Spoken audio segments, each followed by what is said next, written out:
park. Things are different now. You can see there's some units of machinery that are actually at H here, 16th and H, that are blocking off protesters from that intersection altogether. So people are actually pushed today farther in to downtown than they have been at any point during these protests. We've also been seeing a lot more marching. That was something that was going on yesterday as well. But there have been continuous marches all throughout downtown. There was one that stepped off about 20 minutes ago from here, going eastbound down I Street toward the National Mall, and that's actually still going right now. One of the other big things today is just the heat. I got up to about 93, 94 degrees, and despite all of that, people made sure to come out and still voice their need for change. And you can see right here, there have been a lot of good Samaritans who have been giving out snacks and water, things of that sort that people need. Guys, can I ask you, why is it important for you to be, helping others out here? Everyone has a role when it comes to a protest, and today ours is working as auxiliary. So that would be making sure that everyone stays hydrated, stays safe. So we have gloves, hand sanitizer, masks, food, hot meals. This is all donated. An organization didn't help us, and this is just from friends, family, individuals who care. Something we were talking about is it's 93, 94 degrees out here, and yet there are still thousands of people who decided to come out. The heat didn't matter. Why do you think that is? Do you want to? Sure. So, because heat is just another day, but we are all here because we're seeing history happening. Throughout history, we have seen that America did not care about Black lives, and in this day, all of America is saying that Black lives do matter. Black lives should be respected. Black people should be able to thrive, should be able to live respectfully, and to live unapologetically. So we are going to be here till the people who murdered George Floyd are brought to justice. We're going to be here peacefully. As you can see, everybody here is here in peace. We're here showing support. And we're going to make sure that there's structural change in our system. There needs to be police reforms. There needs to be police reform policies. And that the racial structural infrastructure which America was built on needs to be rechanged. Because as of now, it is failing many of our many Black people, and we need to change that. And that's why we're here. And we're going to be here every day if it needs to be, peacefully, showing that this is an important matter for all of us. Sorry, just blocking the wind here. I don't want to stop you guys from doing the important job you're doing here, but I want to ask you another question. Describe to me what you've been seeing. Describe to me both what you guys have been seeing out of these crowds. We've noticed not only are they very young, but they're very diverse. Right, of course. Would you like to go in? The way I see it, it shows how imperative the situation is to everybody. They've been saying that, you can see this online, it not being black versus white, it is everyone versus a racist institution. And I feel like you see that in the crowd. Everyone realizes how imperative this situation is, not just to African Americans, well, especially to African Americans, but to the population at large. And so that's why you're seeing such a large, diverse crowd, the old, the young, the sick, the old. So that's, honestly, I think how I see it is, in the 1960s, when the Civil Rights passed, the only thing which America did back then was give a painkiller, put a giant plaster over a gaping wound. This is how we close that gaping wound. This is how we truly make change. We've seen in the 80s issues and plights which has affected Black lives. We've seen in the 90s various issues of police brutalities and redlining which still exist to this day. And this is where we really do address these issues, because this doesn't only affect Black people, but with time will affect other POC members. It will affect white people themselves as well. And what we need to do is change that system which existed to benefit a certain class, to benefit a certain race. America is every culture. America is Black culture. And we need to accept that, and people need to face that reality. And I'm happy to say that every single one who's here sees that and acknowledges that and wants to ensure that they see that Black lives are given the respect that they deserve, the humanity they deserve. Black Lives Matter is simply human rights, and that's how we should see it. Your name, sir? Salama. Abdurrahman Salama. Jonathan Blackman. Thank you guys so much. I appreciate it. Of course. I was going to ask you to spell it, but we're live on Facebook and we're just going through everything here. Thank you guys so much. Have a good one. We're great, but that is actually an example of just, you know, we're good. We're live. We got a technical problem. Let me know if you guys need anything. We have gloves, food, water, Gatorade, whatever you need. We appreciate everyone's stuff in the back. Take care. Have a good one. You too. First aid, gloves, water, Gatorade. Some hot meals. Hot meals.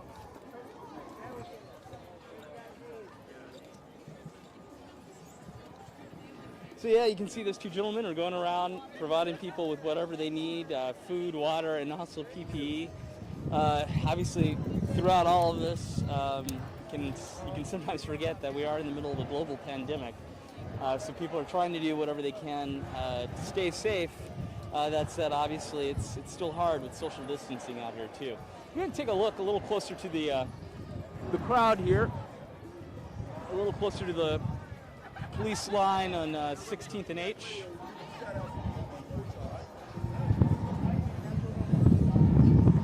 Now, it may look like there's a smaller crowd here, but it really isn't. A lot of people have actually just left and marched off, as we were saying, about 30 minutes ago.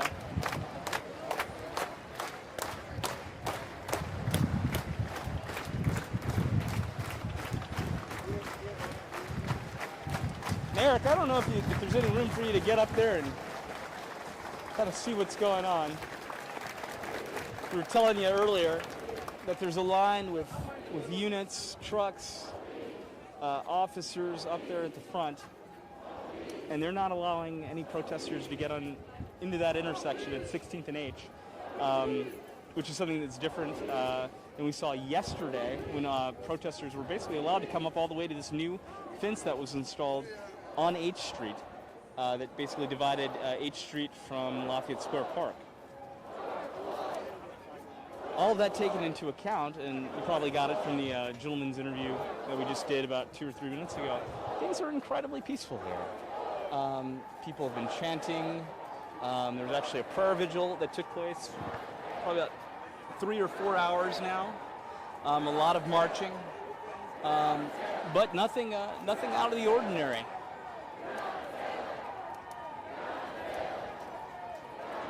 The other thing, too, that's different than the last 2 nights is that the curfew time is different out here. No one really has that in the back of their mind, what could come curfew at 11 o'clock now in the district. It was 7 o'clock in the past. Some people last night were worried that we may have another incident that happened, like the one that occurred the day before around curfew time. But now that curfew's been pushed, we haven't really heard a lot of people concerned about being out here and breaking any laws or rules imposed by the D.C. government.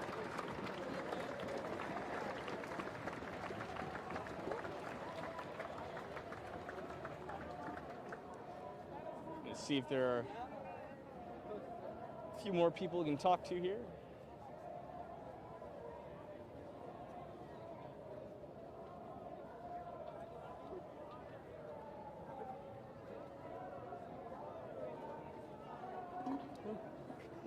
Can I ask you why you're out here? Why am I out here? I mean, to help with social justice and political and police brutality and make changes and force the people who are our elected officials to hear our voices and what we have to say, what we want to happen. For someone who hasn't seen the crowd out here, hasn't seen the atmosphere, hasn't gotten the energy, describe to me what it's like. It's honestly, you feel a lot of love because people are community. Like, I mean, yes, we've been on quarantine and there's this pandemic, but we're here together to fight for the same beliefs because we believe that every human life is valuable, whether that means they're black or white or yellow or queer or anything, and that means all our lives matters. And so far, it's showing that we're in this together about this fight for police brutality, for social justice, for ending of systemic racism and all of that. All right. Thank you so much. I appreciate it. No problem. And you keep hearing that same message. I mean, you're not hearing anyone who's saying anything different. It's all about fighting for systemic change. I'm not hearing anyone who's got any personal agenda or anything like that out here. It's a very unified front. guys, we're just going around talking to people as to why you're out here. What drove you guys to be out here today, if you're interested in Show saying? up. If you have the capacity, got to show up. Bodies in the street. Look at worldwide. We have everybody showing up, and policies are changing. People are taking action before our eyes. So that's what it's all about. Had you been out here previously? I've been out here every time there's a protest. Yeah, so you're making sure to stay committed. Yes, sir. Can I ask you why you're out here? Sure. Why are you out here? I want to, support Black lives. They matter, and we're all one. But we need to really show the support, and we love. One other all question lives. for you. We Yeah. were talking, it's the hottest day of the year so far in D.C. It is. Still came out. All these thousands of people still came out. They did. Why do you think that is? I mean, the heat doesn't matter, I guess. No, it doesn't matter because this is real, and this is what's happening, and we have to do something now to change. Thank you so Thank much. you. Great. And yet, once again, as we were saying, it's hot, it's humid, it's start of DC summer. People aren't letting that stop them at all out here. We're going to give you a look right down here, though. We are seeing something a little different. To be quite honest, I'm not 100% sure what's going on. Like 4 or 5 buses, a couple of DC police. We're going to walk that way and just kind of see what's going on. It looks like people are getting off the buses, and it could be more officers. Yeah, it's really, see dozens of officers getting off. We're going to just probably stay here and try to zoom as much as we can. And see, a lot of officials are now coming here.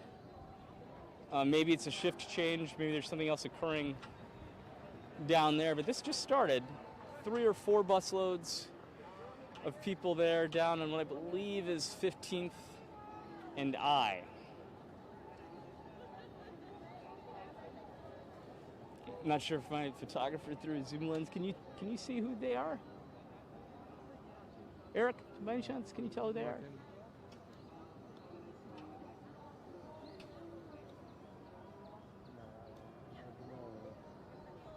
Yeah, it's kind of hard to figure out. And the reason why I'm asking is we have been hearing some reports of some officers in town basically going around dressed in all black and then not identifying as to what agency they're a part of. And that's been a point of concern for some congressmen and women who have been demanding that change and that all officers, whenever questioned as to who they work for, actually identify who they work for. Looks like all the men and women who are on that bus, though, have gotten off.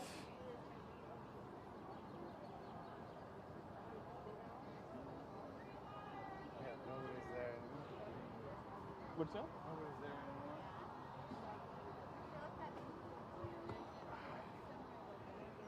I guess we're gonna come back to the crowd here.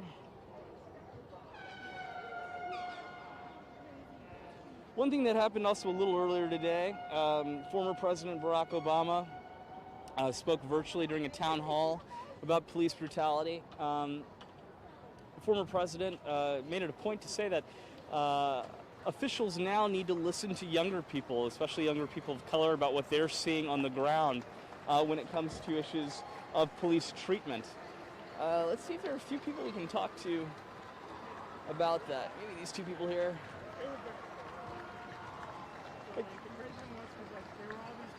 Sorry to bother you guys. Can we ask you just why you're out here and why it's important for you to be here? I'm sorry? Could we ask you why you're out here today?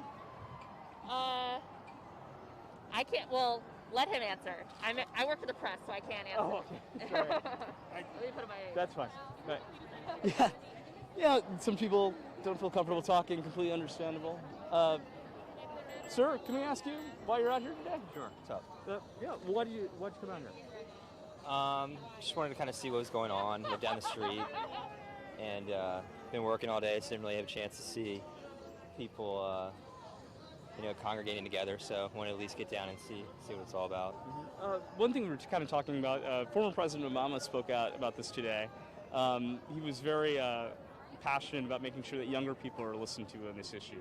Yeah. Hearing from a former president on this issue, as there's another president who's currently in office, do you think that makes any change in this conversation?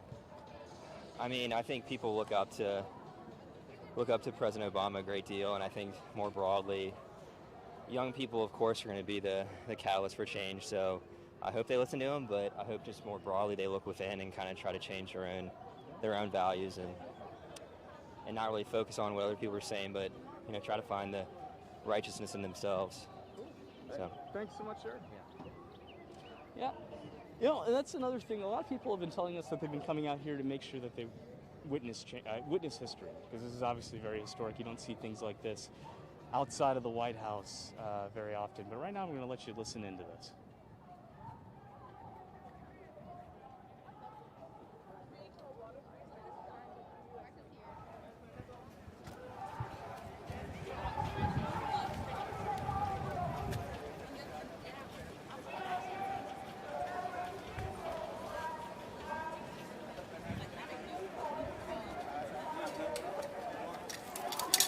Participate or you watching?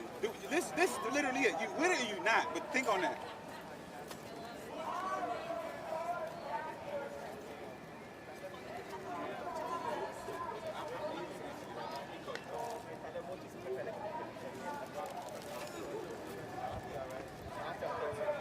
Hundreds of people have been kneeling throughout the day here on 16th Street between I and H Street.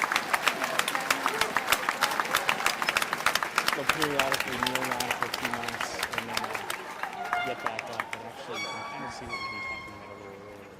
That clear police line that's now dividing protesters from H Street. That's something that's completely new.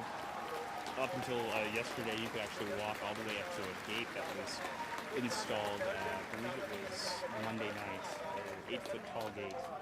But now you can't even get on 8th Street.